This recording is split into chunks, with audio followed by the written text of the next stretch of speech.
1 year, 3 empires, total collapse, no one knows why. Around 1200 BC, powerful civilizations vanished almost simultaneously. Their fall remains one of history's greatest mysteries.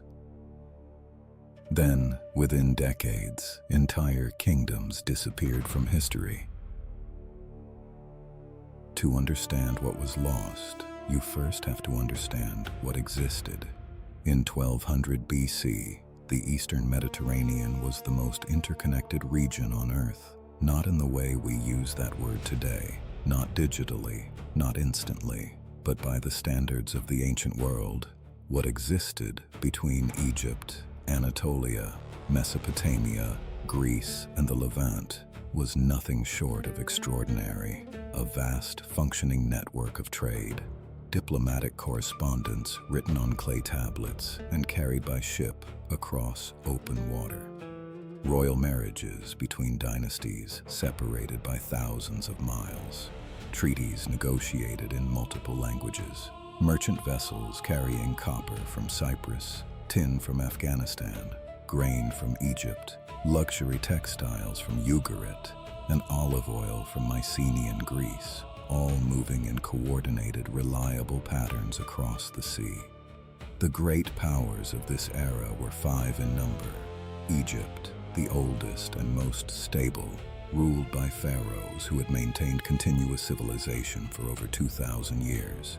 The Hittite Empire, based in what is now central Turkey, a military superpower that had fought Egypt to a standstill at the Battle of Kadesh just decades earlier, then signed what historians consider the world's first recorded peace treaty, Mycenaean Greece, the civilization behind the legends of Troy, Agamemnon, and Achilles, a palace-based economy of extraordinary sophistication with linear bee riding, massive stone fortifications, and long-distance trade networks reaching across the Mediterranean. The kingdom of Ugarit, a cosmopolitan port city on the coast of modern Syria, one of the great commercial hubs of the ancient world. Multiple languages were spoken there, multiple alphabets were in use. Merchants from a dozen different cultures walked its streets, and Assyria, Babylon, Cyprus, smaller powers, but deeply integrated into the same system. These civilizations did not merely coexist, they depended on each other. Copper and tin, the two metals needed to make bronze, rarely came from the same place. Tin was scarce across the entire Mediterranean basin. The Bronze Age economy was, at its core, a supply chain. And like all supply chains, it was only as strong as its weakest link. Archaeologists have found the wreck of a Bronze Age trading vessel off the coast of Turkey, the Uluburun shipwreck, dating to around 1300 BC. Its cargo included copper ingots from Cyprus, tin ingots from Central Asia, ebony from Africa, glass from Mesopotamia, scarab seals from Egypt, and weapons from multiple different cultures.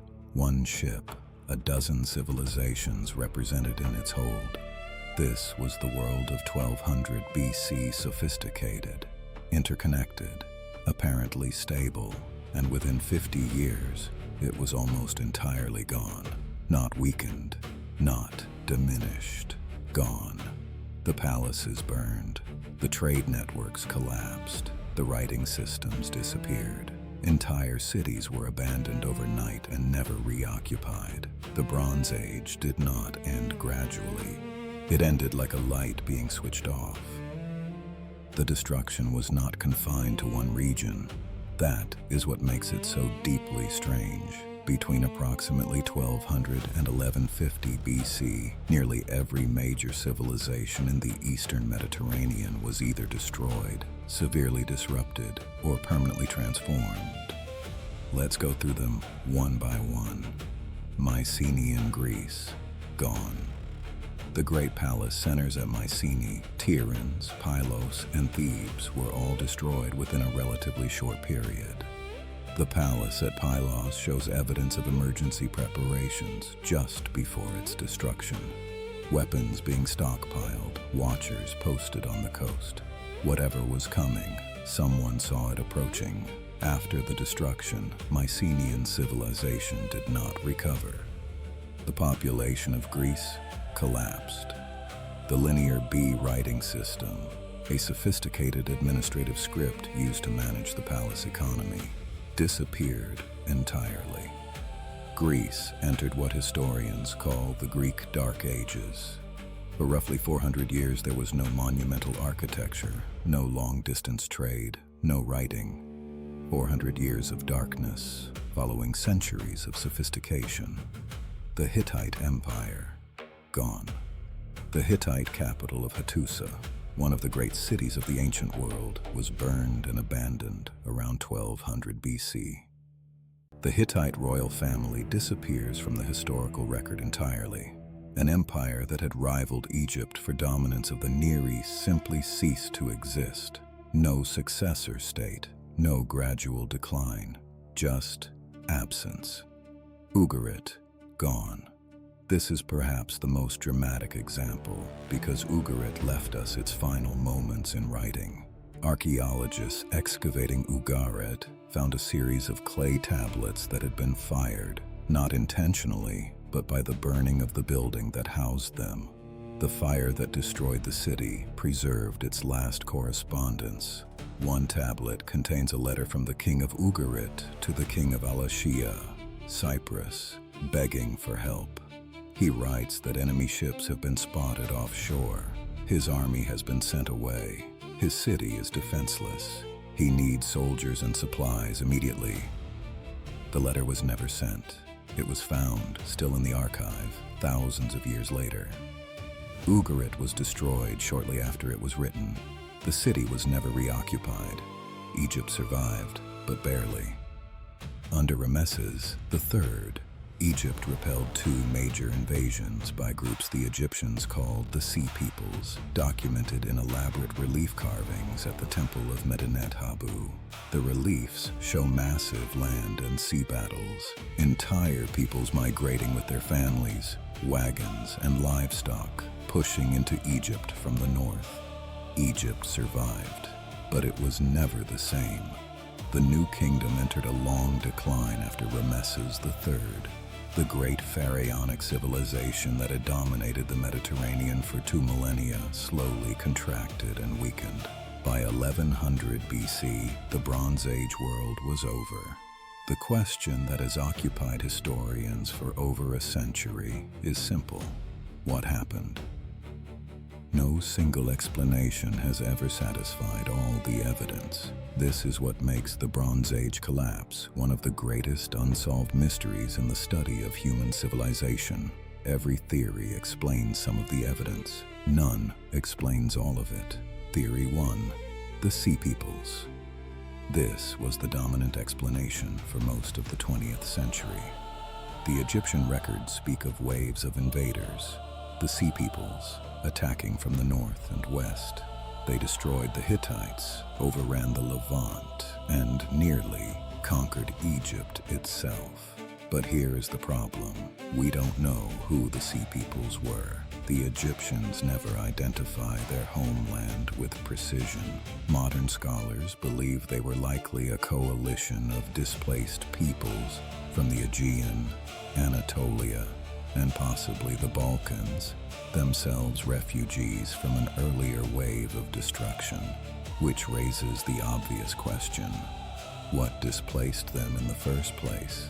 The Sea Peoples theory doesn't explain the collapse. It describes one symptom of it.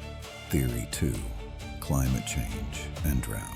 In recent decades, paleoclimatological research, studying ancient pollen deposits, lake sediment cores, and isotope ratios in stalactites, has revealed something striking. A severe, prolonged drought appears to have struck the eastern Mediterranean beginning around 1200 BC.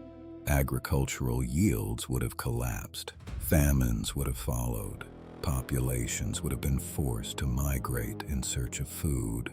A 2013 study published in the Journal of Archaeological Science found evidence of a 300-year drought beginning precisely at the time of the collapse. Brandon Drake's research pointed to a sharp shift in climate patterns across the region. This theory is compelling. Famine drives migration. Migration drives conflict. Conflict destroys the trade networks that the interconnected Bronze Age economy depended upon. But drought alone has never destroyed a civilization that had survived previous droughts. Something else had to be present. Theory 3. Systems collapse. This is the theory that has gained the most traction among contemporary scholars, particularly through the work of archaeologist Eric Klein in his 2014 book, 1177 BC, The Year Civilization Collapsed. Klein's argument is that no single cause destroyed the Bronze Age world. Instead, multiple stressors, drought, famine, internal rebellions, disruption of trade routes, earthquakes, and opportunistic invasion struck simultaneously. Each stress alone was survivable. Together, they overwhelmed a system that had become too interconnected and too dependent on stable conditions to adapt. The Bronze Age economy was like a modern global supply chain, extraordinarily efficient in good conditions, catastrophically fragile when multiple nodes failed at once. Theory 4. Internal rebellion. Some archaeologists have noted that the destruction at certain sites appears to come from within, not from external attack. The palace economies of the Bronze Age were deeply unequal. A small elite controlled the storage and distribution of grain, bronze, and luxury goods. The populations who produced these goods received relatively little. Under the stress of drought and famine, those populations may have turned on the palaces that had failed to protect them. Not invasion, revolution. The evidence is incomplete, but the pattern appears at more than one site. The honest answer is this: we don't know, and the more we learn, the more complex the picture becomes. History rarely offers clean lessons, but the Bronze Age collapse comes closer than most. Consider what was lost, not just politically, but intellectually and culturally.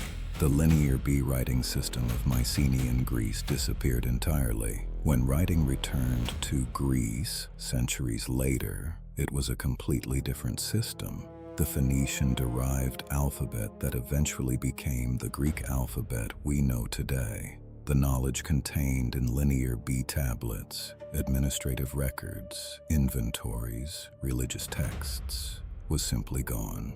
The Hittite language survived only because archaeologists excavated it. For centuries, nobody alive could read it.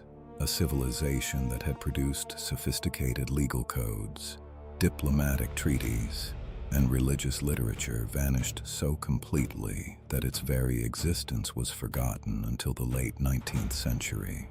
Ugarit's alphabet, one of the earliest alphabetic writing systems ever developed.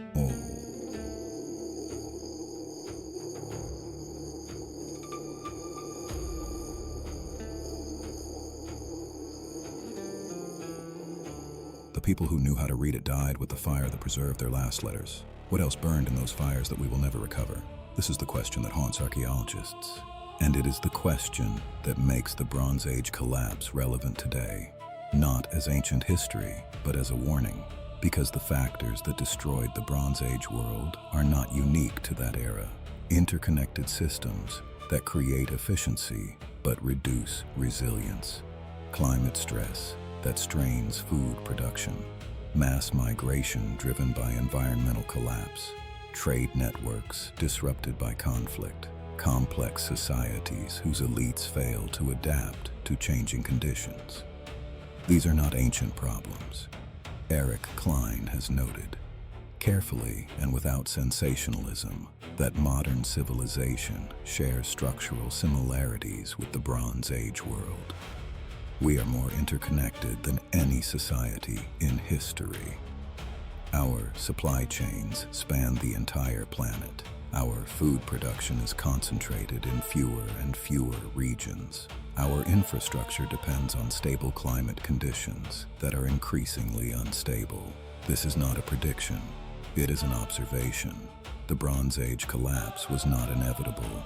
The civilizations involved had survived previous droughts, previous invasions, previous disruptions. What made 1200 BC different was the simultaneity. Everything went wrong at once, faster than any society could adapt. When we look at the ruins of Ugarit, or the burned palace of Pylos, or the abandoned citadel of Hattusa, we are not looking at the inevitable end of weak civilizations. We are looking at the sudden end of sophisticated, successful, interconnected ones. Civilizations that right up until the moment they collapsed had every reason to believe they would continue. The tablets found at Ugarit, that final, unsent letter begging for help, were baked hard by the fire that ended the city, preserved perfectly, waiting for someone to read them. 3,000 years later, we finally can. And what they tell us is not just the story of one city's end. They tell us what the end of a world looks like from the inside. It looks like a letter asking for help that no one ever received. The empires are gone, but the mystery of what destroyed them still survives.